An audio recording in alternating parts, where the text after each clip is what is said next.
Thank you for joining us. I'm Yanta Liu. This week, ATV was coming off an extra reason to be motivated and inspired since we celebrated our 18th anniversary.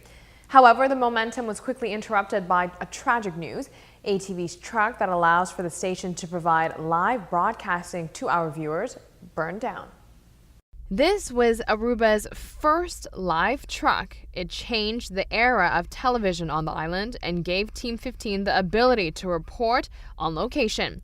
From interns to associates who still work at ATV and to those who've come and gone, at some point or another needed the truck or worked with the truck.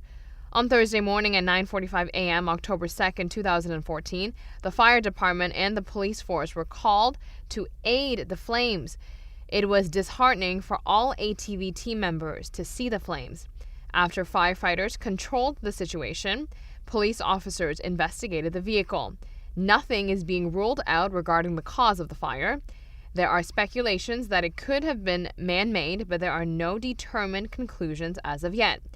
Further inspection from specialists is still being done. The burning of ATV's first live truck is disappointing, but we here at ATV want to ensure you that company morale is not down.